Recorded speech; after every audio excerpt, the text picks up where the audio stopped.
Hi there, everyone. Welcome to Fantasy for the Ages, the show where father and son get together and talk about fantasy, science fiction, and other nerdy things that we enjoy. Today, we're gathered here to talk about fantasy, specifically the final grimdark novel of the original First Law Trilogy by Joe Abercrombie, Last Argument of Kings. This is, as a book blast, spoiler-lite. So we're talking about the book, our thoughts, our reactions, but we're not revealing the whole plot, anything like that. If you haven't read it yet, you're safe to enjoy. If you have read it, we'll see what you agree with in what we say. Regardless, we hope you enjoy the episode and you'll like it right there. Click that little thumb thing down below and subscribe to our channel if you haven't yet. Got anything to say? Put it in the comments below. So, Zach, what'd you think of the wrap-up of the First Law Trilogy? I loved it. This is currently my number 3 slot on top books of the year. And it really didn't have a chance against the 1 and 2 slot, just because those ones I put way above. So really, this is the number 1 book of the books that counted. Of the rest of them. Yeah. It's really good. It's good as itself, and it's even better with the rest of the series. The payoffs, the twists, the turns. There's some mind-blowing payoffs in this one. I look at this book and go, this is how you write the last book in a trilogy.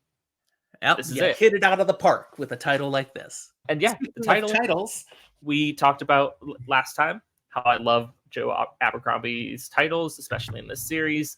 This one, Last Argument of Kings, coming from Louis XIV's canons, that this was inscribed on all of them.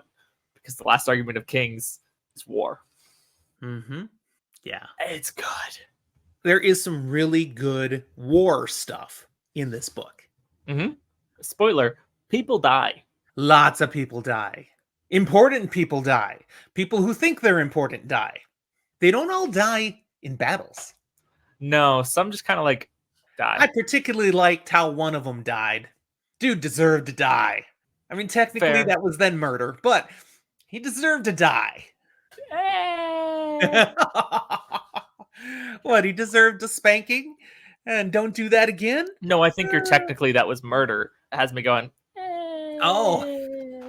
It was more justice, you think? It's fine. It's fine. In this book, in this world, there's no laws. Okay. There's no laws. But I mean, it's the First Law Trilogy, so, that means something.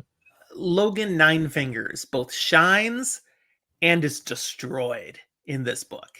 What do you think of that statement? This one, it highlights what he was and what he was trying to escape for so much of the series. The first book, the second book, we're seeing him trying to be better. This highlights he fails, he gives up trying. It's not even a failing because it's impossible. It's a failing of he stops trying and he embraces doing something else for so much of it because he feels it's necessary. And it's disappointing. It's heartbreaking to be like, you were trying. And he said, nah, I can't risk trying. Mm-hmm. The ending of this book, we cannot talk about. Nope. Because it would, you can't ruin this. If anybody spoils the ending of this book, they are not your friend. Shun them for the rest of your life. It's an amazing ending. It's like, whoa. Are we talking the climax ending or the ending? Both. Honestly. Okay, because both are different things, but yeah, the climax is like, oh, wow. And then the actual end, then, oh, man, this is grimdark. Let's highlight for a moment here, grimdark. It is. Grimdark can have happy endings, but not all happy endings are happy. Very true. There are some from the outside who would look at the circumstances of the ending and think, wow, that's wonderful. But if you're close enough, oh, wow, this sucks.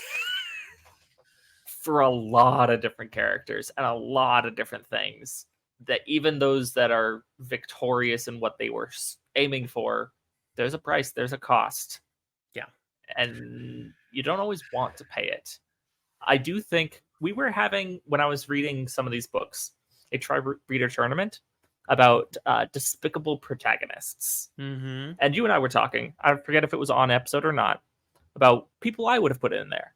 And I supposed that Baez, First of the Magi, should probably be there. I hadn't read this book yet when I said that. I read this book and felt vindicated. I was validated. Indeed. I was right. Baez is something. Yep. We definitely learned some more about this character. Wow. Yeah. But again, we don't want to reveal. We don't want to spoil. This was a heck of a fun ride to finish out the series. It definitely ties up a lot of loose ends and yet leaves you ready for more. So there are more things in the First Law world. There are a lot of series where if it's a trilogy or something, I'll read the trilogy. And then there's a lot of extra books and it's like, there's more to this story. There's another thing. And I'll go, I'll get to it. Maybe. I might read it. This one, no, I'm going to read those. I don't know exactly when, but it's not I might read them. It's an I will. Yeah, they are high on my TBR. Malazan is kind of taken over right now as the main big content, but probably sometime next year. I'll at least get to the 3 novels that are in the middle and maybe get to the final trilogy. Looking forward to it. All right, that's a good place to stop. We definitely recommend First Law. There'll also be an episode coming out where we're going to talk just about to read or not to read First Law. So rather than just saying we recommend it, we'll tell you why. But that's all we're going to talk about today. It's just a book blast. Thanks for watching, everyone, and we'll talk to you next time.